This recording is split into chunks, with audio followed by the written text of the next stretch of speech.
Hola, ¿cómo están? Buenas noches, bienvenidos. Soy Armando Godoy. Gracias por estar con nosotros a través de la señal de Canal 10. Bienvenidos al espacio de la entrevista de Noticiero El Salvador en este jueves 2 de junio de 2022. Ayer el presidente de la República, Nayib Bukele, dio su discurso de 3 años de gobierno con mensajes claros y contundentes referidos al tema de seguridad, referido a la soberanía y por supuesto a la visión que tiene el presidente en el país y por supuesto el centro principal, el pueblo salvadoreño. Vamos a estar conversando esta noche con el ministro de Hacienda, Alejandro Zelaya, quien estuvo presente también en primera fila en este discurso que dio el presidente. Ministro, buenas noches. Muy buenas noches, Armando. Muy buenas noches también a todos los televidentes del espacio de entrevistas de Noticiero El Salvador.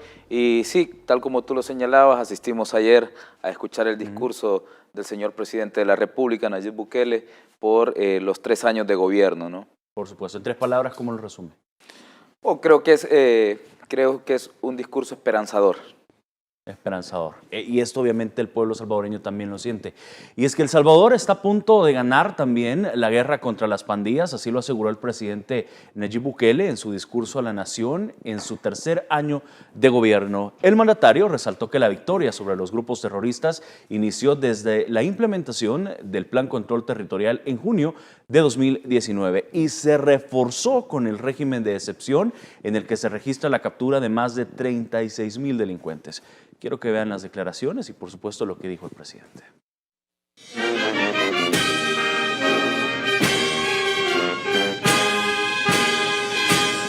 El fin de las pandillas cada vez está más cerca en El Salvador. Estamos a punto de ganar la guerra contra las pandillas. En 3 años de gobierno, el presidente Nayib Bukele logró lo que parecía imposible y algo por lo que jamás sus antecesores se interesaron por poner freno a los atentados contra la población. Hoy, El Salvador está muy cerca de vivir una realidad que por décadas nos fue negada. Tener un país seguro. Esto no es cualquier triunfo. Hasta hace 3 años, nadie hubiera creído que esto fuera posible. El régimen de excepción ha puesto tras las rejas a más de 36,000 pandilleros en poco más de 2 meses y en ese combate frontal, la población ahora vive otra realidad. La gente ya siente cómo vivir sin actividad de pandillas. Por primera vez empezamos a vivir y sentir la verdadera paz. No la de 1992. No la que negociaron a costa de la vida y el futuro de los salvadoreños. Resaltó que ahora sí hay un estado fuerte y severo contra las pandillas. Se tatuaban para sentirse orgullosos de quiénes eran y lo que hacían, como que eran trofeos. Ahora se maquillan y hasta se queman los tatuajes para no ser reconocidos. Antes las pandillas obligaban a la gente a dejar su hogar. Ahora son ellos los que huyen de su hogar. El estado de excepción en vigencia desde el pasado 27 de marzo es una herramienta constitucional y aplicado únicamente a perfilados como delincuentes. Hoy podemos retener más tiempo a los criminales mientras recabamos pruebas suficientes para asegurarnos de que no salgan libres. Hoy las penas por ser pandillero son verdaderos castigos de hasta 45 años de prisión. Hemos incrementado las penas para todos los delitos cometidos por los pandilleros. Sin embargo, el mandatario salvadoreño aclaró que la victoria sobre las pandillas no inició con el régimen de excepción, sino con las 4 fases del Plan Control Territorial. Ya llevamos 3 años fuera de la lista de los países más violentos del mundo y eso tampoco ha sido al azar. Redujimos los homicidios en más del 80%. ¿Cómo pueden decirnos que no existe el Plan Control Territorial? Otro de los resultados de ese plan son casi 130 días sin homicidios, un verdadero hito, y que confirma el éxito en materia de seguridad. En 3 gobiernos juntos, 15 años, solo hubo un día en que no asesinaron a nadie. Compárenlo con los números de este gobierno. Con la estrategia de seguridad desde junio de 2019, se le puso punto final a beneficios que gobiernos anteriores le concedieron a pandilleros. Ahora las prisiones ya no son los cuarteles generales de las pandillas. Ya no hay fiestas, drogas, grafitis, prostitutas, ni salen órdenes para matar. Aunque algunos gobiernos digan que las hay. Todos ustedes saben que no las hay y las hubieron cuando estaba en los gobiernos anteriores. El presidente Nayib Bukele aseguró que su gobierno seguirá en pie de guerra contra las pandillas hasta extinguirlas. y la victoria está a la vista. Y seguimos. Edgar Jurado, Noticiero El Salvador. Interesante. El tema de seguridad, obviamente, fue central en este discurso que usted lo califica como esperanzador, ministro. Estamos a punto de ganarle la guerra a las pandillas, decía el presidente. ¿Cómo lo evalúa? Sí, bueno, y el mismo presidente señalaba al final de su discurso, ¿no? La victoria está cerca y continuamos, ¿no? No vamos a dar un paso atrás. Creo que cuando el régimen de sección inició, muchos de los críticos, que siempre los hay, ¿no? al gobierno, porque quisieran ver que el gobierno esté mal y así pues poder ganar algún tipo de adepto político, digamos, en la población, porque de otra forma pues sus partidos o apéndices han estado sumamente desgastados en el escena electoral de los últimos años. Así que ellos tratan de buscar cuáles son los problemas que puede tener el gobierno o que el gobierno tropiece. No lo hicieron cuando estábamos con la anterior asamblea, bloqueando los créditos, declarando inconstitucional, incluso pedir pruebas PCR en el aeropuerto. Entonces, toda esta gente, Armando, con sus apéndices internacionales, como bien lo señaló el presidente, que también se encargan de replicar en el mensaje en el exterior. Yo veo, por ejemplo, cómo, y lo digo con nombre y apellido y con alusión directa al periodista Héctor Silva Ábalos, cómo publica en un medio argentino que se llama Infobae. Y siempre hablando mal del país, siempre hablando mal de la gestión del gobierno, mientras que los resultados se están viendo. Entonces, este tipo de críticos siempre van a aparecer, pero creo que desde que lanzamos el régimen de sección, no hay ninguna duda de que ha sido la herramienta más exitosa en materia de seguridad en toda la historia del país. La guerra, en el caso de las guerrillas, durante los años 80 se llevó 12 años y ninguno de los dos bandos pudo ganar. El presidente Bukele está eliminando un fenómeno terrorista que pone en peligro a toda nuestra sociedad, que también contrae nuestra economía y que además de eso lleva luto y dolor a nuestras familias. Entonces esa guerra la estamos ganando casi que en apenas 2 meses. Estamos a punto de dar el golpe histórico más grande en la historia del país, porque va a permear a todas las otras aristas de la sociedad, de la economía, como te digo, la educación, porque nuestros niños no podían ir a las escuelas de manera tranquila, y como bien lo dijo el presidente. Toda esta estrategia no inició con el régimen de excepción, empezó con el Plan Control Territorial. Muy pocos recuerdan que cuando el presidente Bukele llegó en el año 2019, lo primero que hizo en una de sus primeras reuniones de Gabinete de Justicia y Seguridad fue decirle al director de centros penales y al superintendente de telecomunicaciones que cortaran totalmente las señales en los penales. Fue hasta la llegada del presidente Bukele que se cortaron las comunicaciones en los centros penales. Antes los pandilleros seguían ordenando homicidios, seguían ordenando extorsiones desde dentro de los penales. Fue hasta la llegada del presidente. Hasta la llegada del presidente se borraron los grafitis que tenían los pandilleros en las cárceles, porque básicamente eran como él muy bien lo llamó, su cuartel general. Desde ahí operaban, desde ahí ordenaban, desde ahí planificaban. Pero con la llegada del director Osiris Luna, que ha hecho un gran trabajo al frente de centros penales, se empezaron a borrar los grafitis, se empezaron a quitar todos aquellos privilegios que tenía y se cortaron las comunicaciones para siempre. Entonces creo que ese fue un momento también importante, además de también las otras fases que hemos ido lanzando del Plan Control Territorial y que ahora se acumulan también con esta herramienta del régimen de excepción.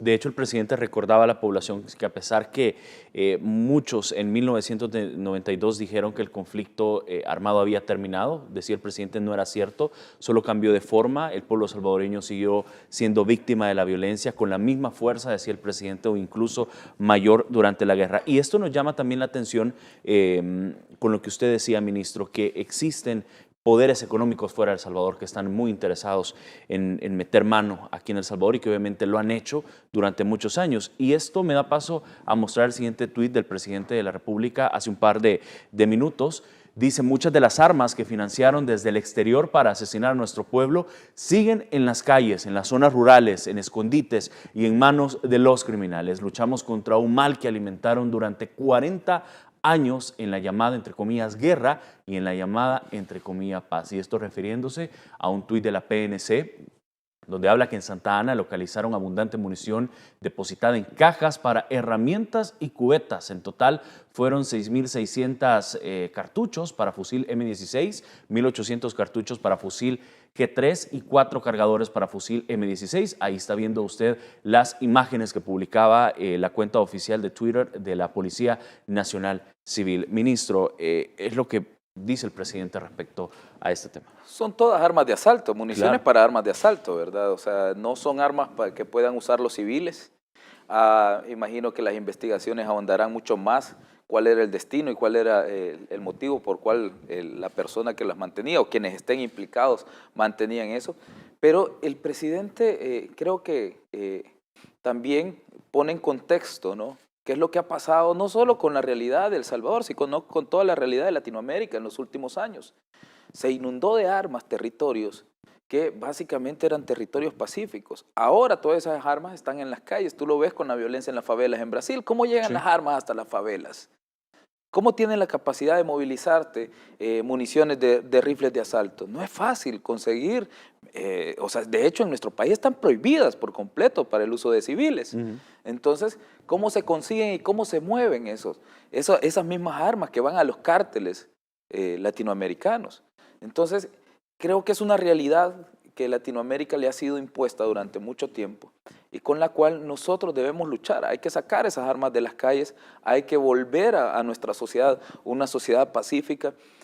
Yo siempre insisto, hay que reconstruir nuestro tejido social, hay que volver a tener confianza en nuestros vecinos, a volver a convivir.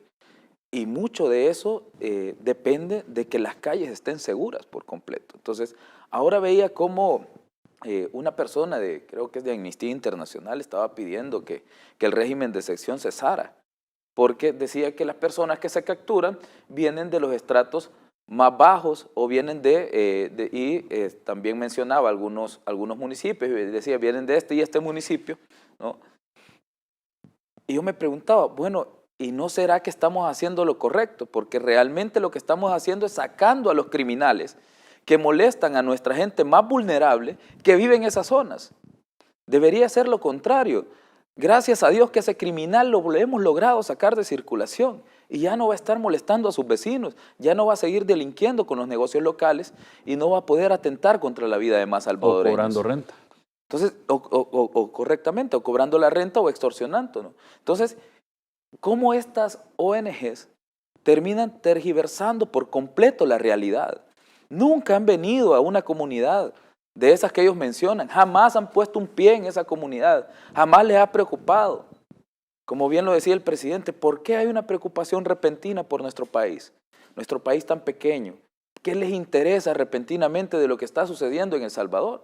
¿O es que realmente tienen miedo del ejemplo que podamos dar? Para Latinoamérica, decía el presidente. Correcto. ¿Por qué? Porque el ejemplo que nosotros estamos dando es que un pueblo que toma las riendas de su destino puede salir adelante, puede cambiar las realidades en poco tiempo, mientras que muchas corporaciones o gente de la comunidad internacional dice que son procesos largos y largos y largos. Entonces estamos quebrando algunos, digamos, paradigmas que ellos han impuesto de cómo son nuestras sociedades en Latinoamérica. El pueblo salvadoreño es un pueblo pacífico, el pueblo salvadoreño es un pueblo trabajador, que estaba doblegado por un cáncer de muy pocas personas que atemorizaban a nuestros ciudadanos.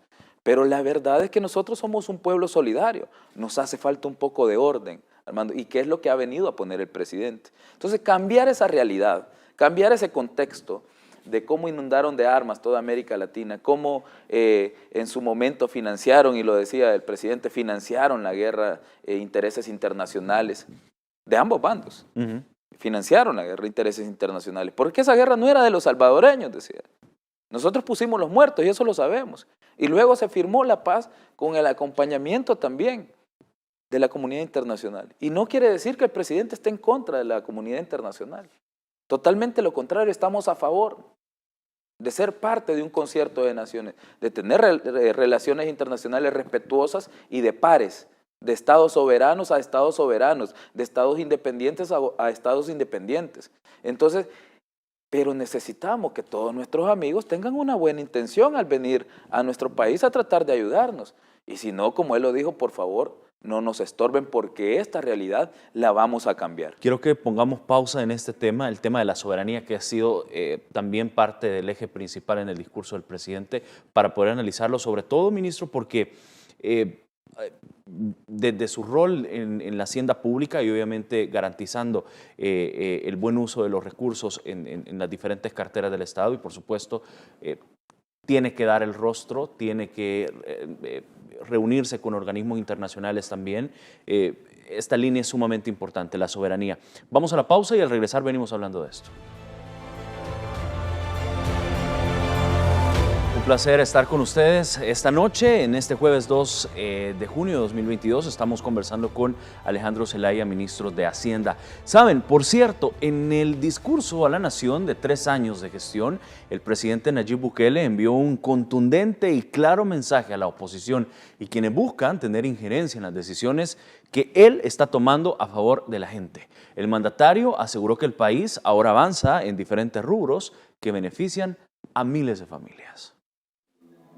El Salvador no será patio trasero o delantero de nadie. Así lo confirmó el presidente Nayib Bukele en su discurso a la nación. Esto al ver la preocupación que ha tenido la comunidad internacional por las detenciones de miles de delincuentes. Según el mandatario, el interés debe estar en la población honrada y no en un pandillero. El Salvador es un país soberano. Aquí vamos a tomar las decisiones que consideramos correctas para nosotros y nuestro futuro.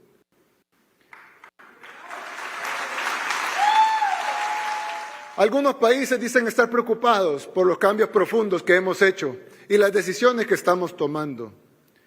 Pero esos mismos países callan o son cómplices de verdaderas atrocidades que ocurren en el mundo. Explicó que El Salvador tiene abiertas las puertas para los países que deseen ser aliados, socios y amigos, pero sin tener injerencia en las acciones que se están tomando en pro de los salvadoreños. Queremos tener buenas relaciones con otros países.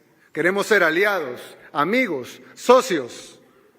Pero de verdad, amigos, aliados, socios, pero no colonia, ni patio trasero, ni patio delantero, como le quieren decir ahora. Nuestras puertas están abiertas de par en par.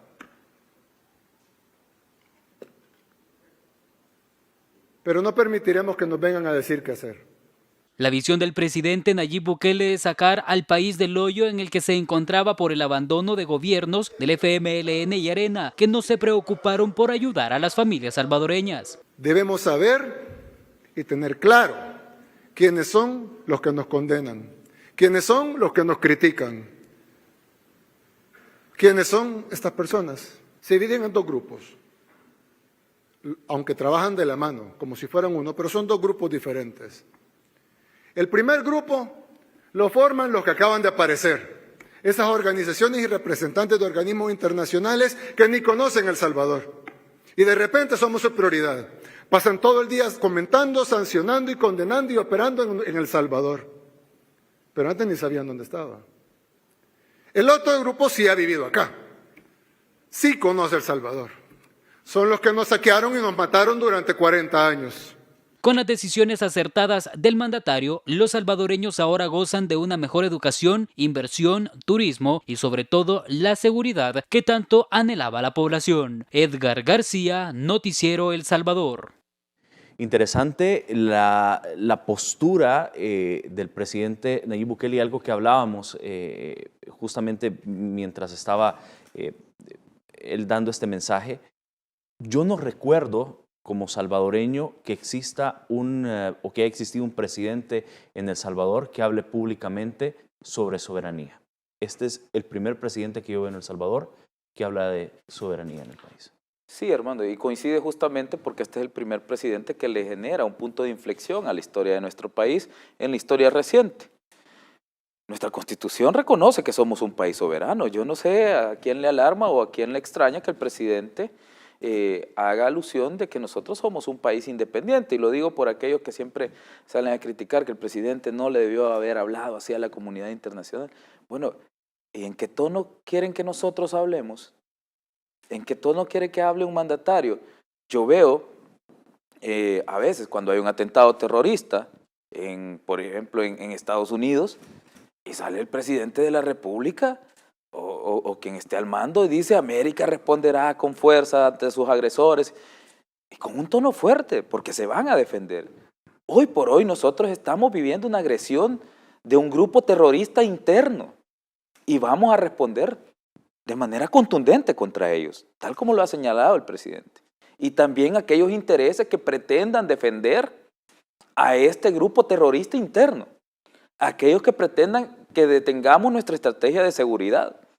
Porque al final, de verdad, Armando, a mí me hubiera encantado ver a gente de Human Rights Watch o de Amnistía Internacional en las comunidades cuando estaban extorsionando al panadero, cuando estaban asesinando al hijo de la señora que echa las tortillas, porque no quería ingresar a una pandilla. O cuando la pupusería estaba cerrando.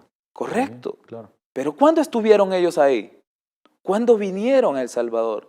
Yo recuerdo con la estrategia Bitcoin, había un señor que se llama Steve Hank, que escribía todos los días.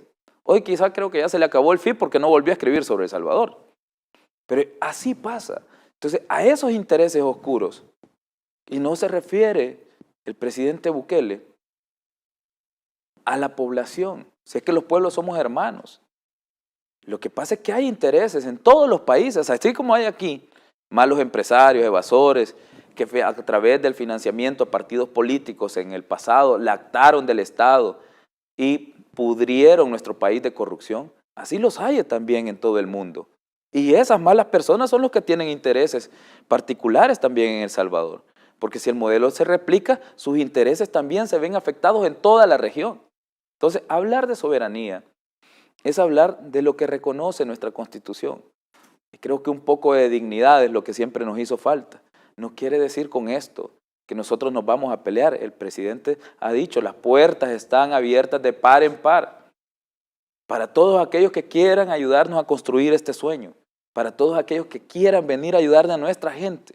Porque el mandato que el presidente Bukele recibió el 3 de febrero es proteger a El Salvador, ayudar a la población de El Salvador a salir adelante, ayudar a que nuestros hijos puedan ir a la escuela en paz, que tengan educación, que tengan seguridad, que tengan salud de calidad.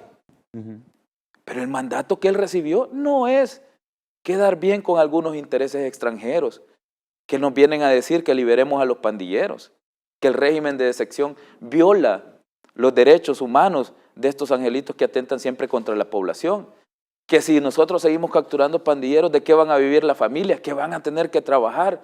Bueno, ¿y qué es lo que hacen todos los seres humanos honestos? El salvadoreño honesto se levanta todos los días a trabajar, porque estas personas deberían de estar viviendo del trabajo de este salvadoreño honesto, solo porque lo amedrentan o le generan miedo. Entonces, ese contexto internacional, Armando, que ha imperado en toda América Latina, no solo en El Salvador, ¿no? La última vez escuchaba la intervención de la policía de Río de Janeiro en una favela, 21 muertos. Es lamentable escucharlo.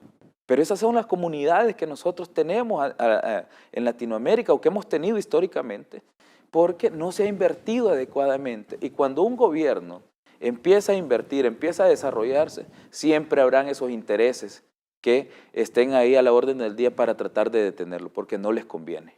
Ministro, voy a tratar un tema que de pronto puede ser un poco espinoso, pero hay que hablarlo y hay que decirlo. ¿Será que realmente esta injerencia que quieren intentar hacer estos poderes económicos fuera de El Salvador estén afectando también algunas decisiones de organismos internacionales financieros o de algunas calificadoras de riesgo? No, por el momento yo creo que no hay una afectación de ese tipo. Creo que hay también una amplia campaña de desprestigio a nivel internacional, sobre todo en los mercados.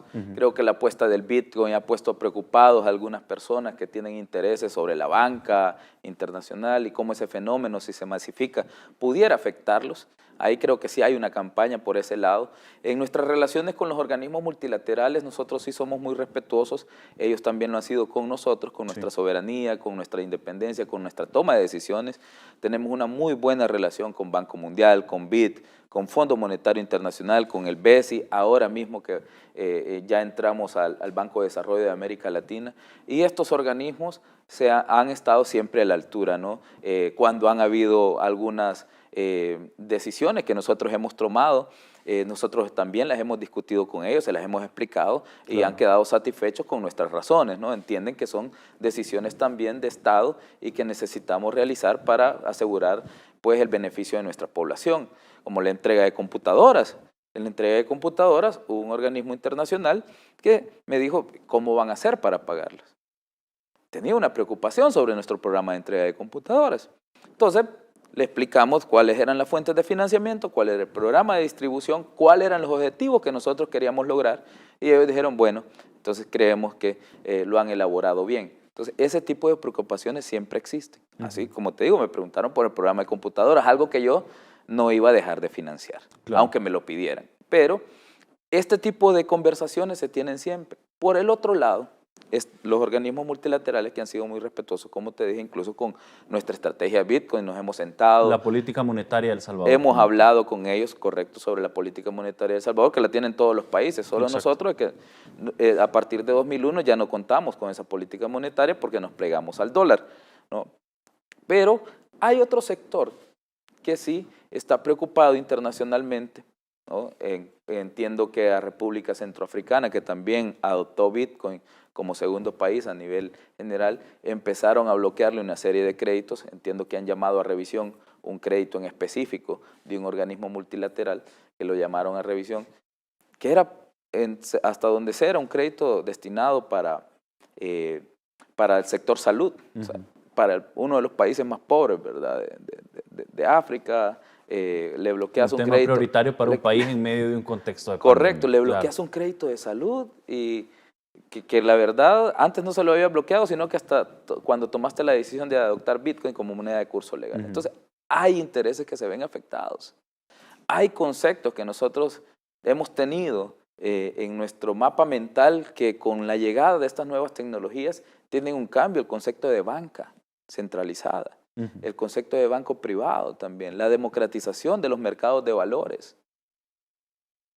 Es algo que todavía algunos no se imaginan, la dependencia de una sola moneda fuerte, ¿no? Y una diversificación y sobre todo la descentralización de las decisiones en materia de decisión de emisión de moneda.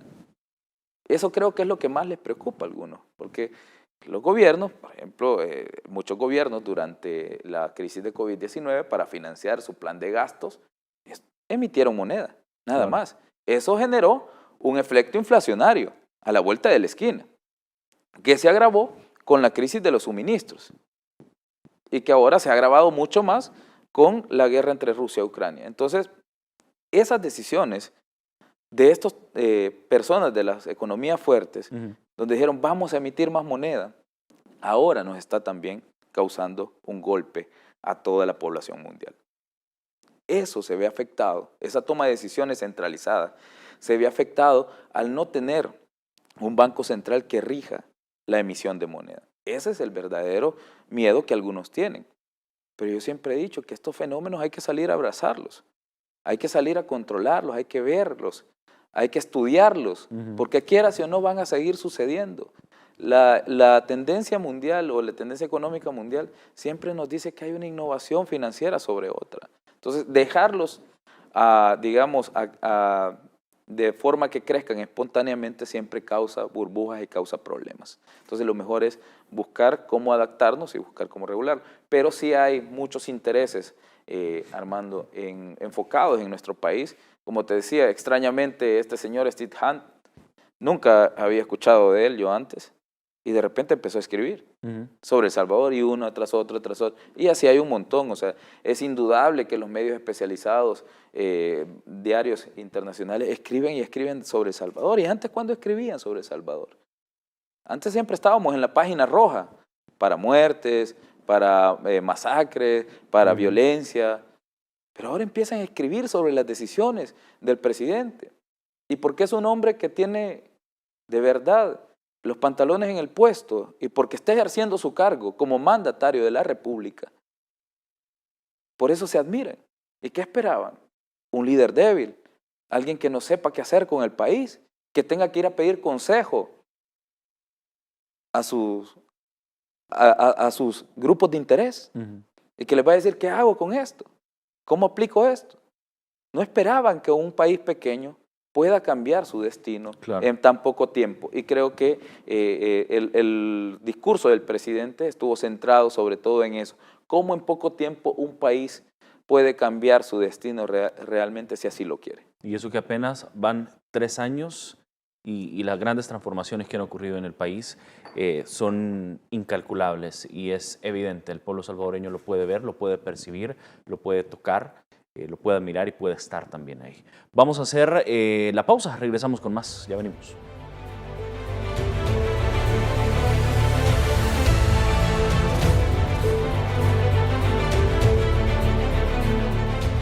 Gracias por continuar con nosotros. De hecho, estoy revisando algunos mensajes y comentarios que están dejando. Muchísimas gracias a nuestra querida diáspora por estar con nosotros, siempre conectados y por supuesto por todo el cariño que dan a este programa, a este espacio de entrevista de Noticiero El Salvador.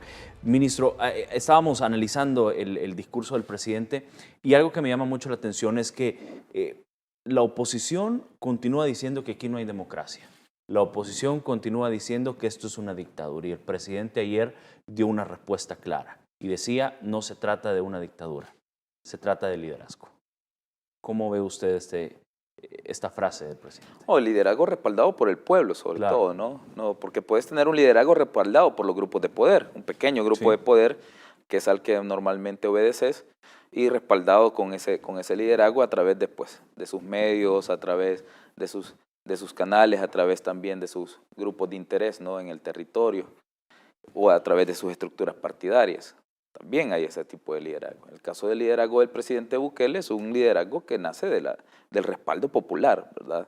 Del respaldo de la población. Durante 3 años ha mantenido niveles de aceptación por arriba del 80%, algo jamás visto.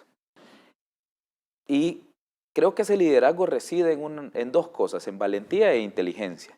El presidente tiene la imagen de un hombre valiente y un hombre inteligente. Pero además de eso, se le suma también una amplia, predilección por la protección de los más vulnerables o de los más pobres. Entonces, creo que eso es lo que ha hecho que el presidente pues, tenga una aceptación como la que tiene. No hay un interés internacional ni nacional al que él obedezca, a excepción hecha por el beneficio del pueblo. Pero no tiene alguien, una gran oligarquía que está manejando los hilos del país. Al final, el presidente está tomando decisiones por la población, entonces, a través del respaldo que la misma población le da, ¿no? Entonces, creo que eso es importante lo que él señala, no es una dictadura, es un liderazgo. Lo siento si ustedes no lo lograron construir, pero nosotros lo hemos logrado construir. Esta generación lo logró construir, ¿no? Junto al presidente. Y el pueblo le sigue dando el respaldo. Estas personas que siguen llamando dictadura al gobierno del presidente Bukele, que es un gobierno totalmente democrático, electo por el pueblo, que respeta las reglas constitucionales, que además de eso también respeta todo el Estado de Derecho, es pro mercado, que respeta los límites de la República también, que respeta también los derechos individuales. Ese liderazgo siempre va a ser criticado por esta gente. Yo, ahora que tú hablabas del saludo a los amigos de la diáspora, me estaba acordando cómo aquí en el país durante los últimos 20 años se habló del voto en el exterior para nuestros compatriotas de la diáspora, y que ya viene, y que ya lo vamos a hacer, y que ya lo vamos a hacer, y hay que sacarlo, y no sé qué. Y cada vez que venía una campaña electoral se hablaba nuevamente del voto. Pero nunca hubo una ley de voto en el exterior. Nunca se les dio el derecho a poder ser electos y también a poder elegir, a pesar de que eran ciudadanos salvadoreños y que ayudaban a nuestra economía, aun y cuando no trabajaban dentro de nuestra economía. 3 millones de salvadoreños. Y ahora que nosotros, correcto, solo en Estados Unidos, alrededor de 3 millones, más todos los que tenemos afuera, en otros países, Pero ahora que empezamos, Armando, se está volviendo a tocar la temática del voto en el exterior a través del voto electrónico. Y no siempre se dijo también que lo que había que trasladarse era el voto electrónico, pues. Y ahora que nosotros estamos empezando a darle iniciativa a este tipo de cosas, sale esta señora Ruth Eleonora López, que es experta en todos los temas, ¿verdad? Ella Porque opina de todo. estaban defendiendo a través de Cristosal, estaban defendiendo a los pandilleros, además de eso estaban siempre presentando recursos ante la Corte Suprema de Justicia, han estado criticando el tema electoral, han estado criticando el tema de salud. Cuando salimos con Chivo Wallet se encargaron de recoger denuncias para llevarlos a la fiscalía. Entonces parece que todos los temas saben, pero extrañamente en todos los temas de los que saben, en todos los temas le llevan la contraria al gobierno y a todo lo que está haciendo a iniciativa del presidente Bukele. Entonces ahora el voto electrónico y el voto en el exterior puede dar lugar a fraude. ¿Y por qué no le dijeron eso a nuestra diáspora en los últimos 20 años? Porque los engañaban. Y cuando nuestra diáspora despierta y cuando nuestra población despierta y les da la espalda a estos partidos políticos, y lo digo porque la señora también era militante del FMLN, cuando le da la espalda a estos partidos políticos, tratan de llevarle la contraria al gobierno y tratan de convencer a nuestros ciudadanos a través de buscar los fracasos del gobierno. No tienen nada que ofrecerle, porque les mintieron durante los últimos 20 años, durante los últimos 30 años en muchos de los casos. Entonces, lo mismo pasa con el tema de la dictadura. Eso no existe, nunca ha existido.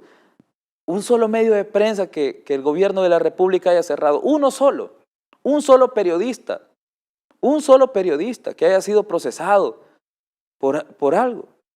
Un solo, miembro de ONGs que hayan sido perseguidos. Claro, aquellos que han cometido delitos y que han estado saqueando las arcas del Estado, tampoco esperen que no los persigamos, ¿verdad? Yo voy a ejercer mi papel de autoridad mientras esté en el cargo, es mi deber constitucional. Entonces, ¿qué es lo que ha pasado? Se ha perseguido a una clase política corrupta que saqueó las arcas del Estado y se le ha puesto tras las rejas, que es donde debieron estar siempre. 2 expresidentes del FMLN asilados en Nicaragua. El expresidente Saca de Arena, que está guardando prisión. El expresidente Flores estuvo también procesado y murió en el proceso judicial. Sí. El expresidente Cristiano está prófugo de la justicia, está huyendo. Entonces, ellos son ahora los que quieren venir a darnos lecciones de qué es lo que debemos hacer. Evidentemente no es eso lo que quieren, sino buscar un espacio nuevamente para volver al actar del Estado. Y el presidente lo dejó nuevamente muy claro, entiéndanlo bien, los grupos del exterior también con sus socios del interior o que están acá en el país. No vamos a dar un paso atrás, vamos a continuar tomando decisiones que beneficien a nuestra población. Si no les gustan, pues lo sentimos. Si nos quieren colaborar, bienvenidos. Las puertas están abiertas de par en par para todos nuestros amigos de la comunidad internacional. Yo quiero que revivamos ese momento, ministro, y salvadoreños que nos están viendo y escuchando a esta hora, cuando el presidente en efecto se refiere a este tema donde se acusa obviamente que no existe democracia y que existe una dictadura aquí en El Salvador. El aparato ideológico usa todos sus tentáculos para intentar manipularnos, para decirnos que antes estábamos mejor. ¿En qué? Pero así dicen. Dicen que ahora no hay democracia, porque el pueblo decidió quitarles el poder. Eso es no tener democracia para ellos, que el pueblo decidió quitarles el poder. Dicen que aquí hay una dictadura, porque ahora sí hay liderazgo, hay valentía, hay firmeza y hay visión para hacer lo que el pueblo salvadoreño necesita, en lugar de quedarse dormido en las reuniones.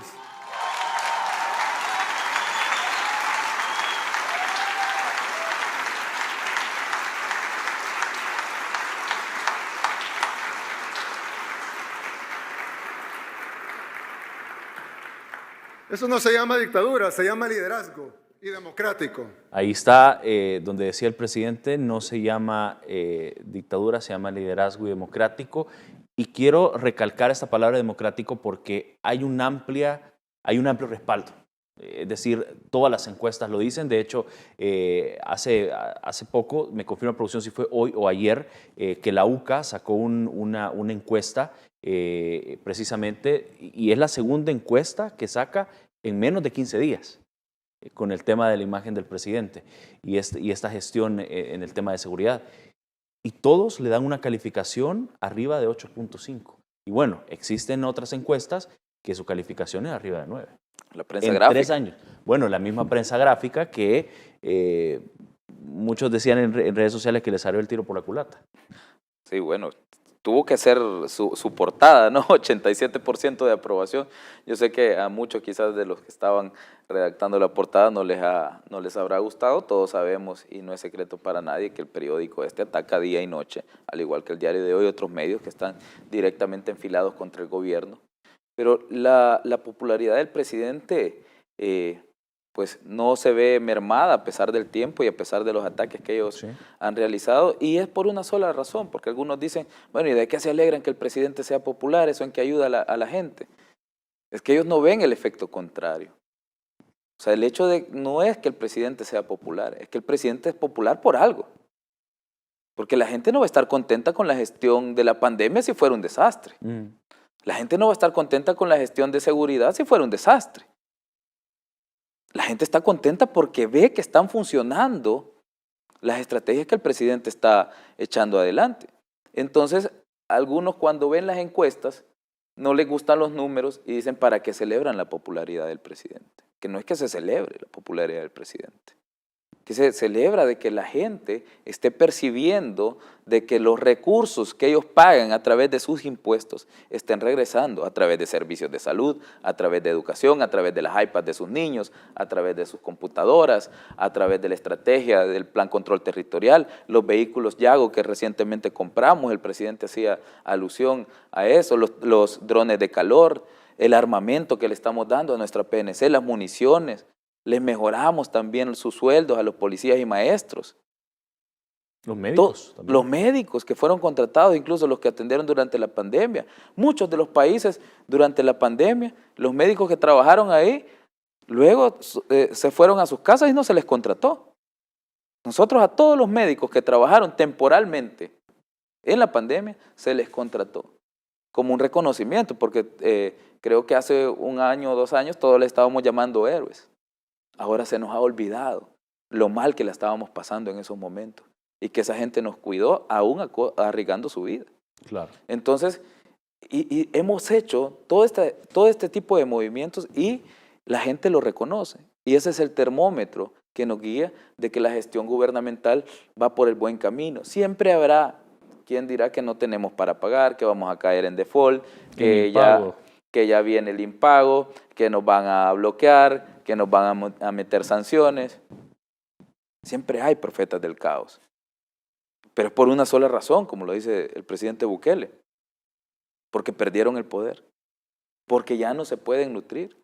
El periodista que te mencionaba, Héctor Silva, y no está mencionado por una vinculación con unas sociedades que en teoría le compraba caballos al Chapo Guzmán.